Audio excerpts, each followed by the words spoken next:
अब हम तस्करा करेंगे सिख मजहब में खुदा का तसव्वुर क्या है। सिख मजहब वजूद में आया 15वीं सदी के आखिरी में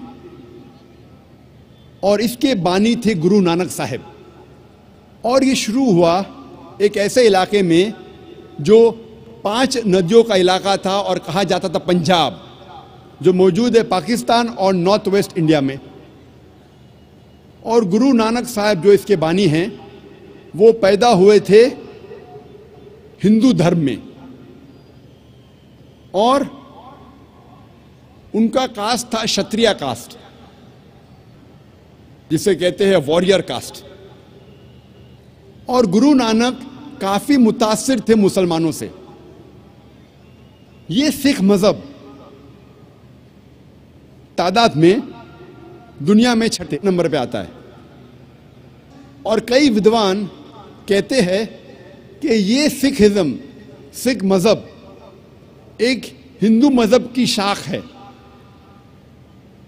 और सिखिज्म, सिख मजहब आता है लफ्ज शिष्या से, जिसके मानी है स्टूडेंट, फॉलोअर, डिसाइपल, जिसके मानी है तालिब, जिसके मानी है मानने वाला। और ये सिख मजहब 10 गुरुओं का मजहब है। सबसे पहले गुरु जो बानी है गुरु नानक साहब और 10वें गुरु है गुरु गोबिंद साहब। और इस मजहब की किताब को कहते हैं आदि ग्रंथ या गुरु ग्रंथ साहिब। सिख मजहब 5 क की बुनियाद पे है। सबसे पहला क है केश, अनकट हेयर, बाल नहीं काटना चाहिए। दूसरा क है कंगा यानी कंगी, जिससे बाल साफ किया जा सकता है। तीसरा क है कड़ा, मेटल ब्रेसलेट, मेटल का कड़ा। चौथा क है किरपान, डैगर, चाकू, जो अपनी हिफाजत की रखना चाहिए। और 5वां क है कचा, जिसे कहते लॉन्ग अंडरड्रॉ। ये 5 क हर सिख को इसका पालन करना चाहिए। और अगर आप कोई सिख से पूछेंगे कि आपके मजहब में खुदा का तसव्वुर क्या है, तो सबसे बेहतरीन जवाब अगर कोई सिख दे सकेगा वो है उसकी मजहब की किताब गुरु ग्रंथ साहिब के पहले वॉल्यूम, पहला अध्याय, पहला मंत्र, जिसे कहते हैं Japu ji. First volume of Guru Granth Sahib, first chapter, first verse called as Japu ji, जिसमें लिखा है कि खुदा एक है और उसे कहा जाता है सच्चा, महान,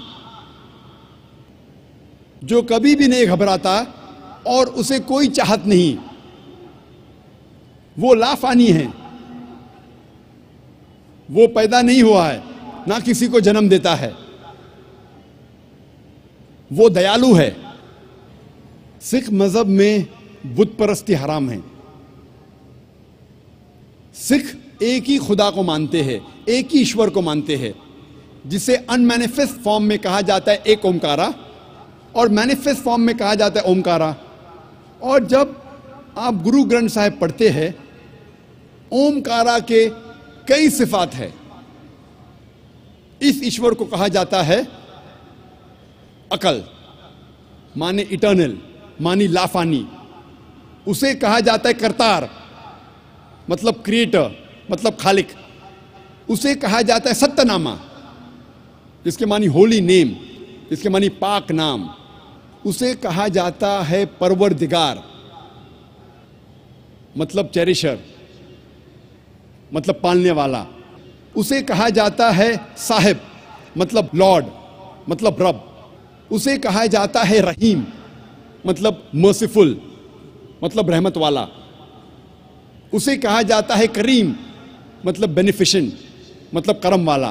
उसे कहा जाता है Wahe Guru, one true Lord, एक ईश्वर, एक सच्चा ईश्वर, एक सच्चा खुदा। सिख मजहब में बुत परस्ती हराम है और सिख मजहब में अवतार वदा का भी फलसफा नहीं है कि खुदा अवतार लेते हैं इंसान बनते, ये फलसफा नहीं है। और गुरु नानक साहब वो काफ़ी मुतासिर थे संत कबीर से, इसीलिए गुरु ग्रंथ साहिब में कई संत कबीर के दोहे हैं। और मुझे याद है जब मैं स्कूल में था तो एक मशहूर दोहा संत कबीर का था, दुख में सुमर न सब करे, सुख में करे न कोई, जो सुख में सुमर न करे तो दुख काय होए। इसके मानी कि दुख में ईश्वर खुदा की इबादत सब लोग करते हैं, लेकिन सुख में ईश्वर और खुदा की इबादत नहीं करते। जो इंसान सुख में ईश्वर और खुदा की इबादत करता है उसको दुख कभी भी नहीं होगा। यही लिखा है कुरान मजीद में, सूरह अज़्ज़ुमर में, सूरा नंबर 39 आयत नंबर 8 में, कि जब इंसान को तकलीफ आती है तो रब से दुआ करता है, अल्लाह सुब्हानहू व तआला से दुआ करता है।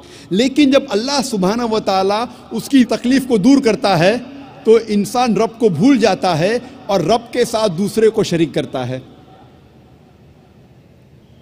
जब हम सिख मज़हब की किताबों का मुताला करते हैं तो हमें पता चलता है कि सिख मज़हब में भी लिखा है कि खुदा एक है, ईश्वर एक है और सिर्फ उसकी इबादत करना चाहिए, और उस ईश्वर की, उस खुदा की कोई मूर्ति नहीं, कोई बुत नहीं, और सिर्फ उस ईश्वर की इबादत करना चाहिए।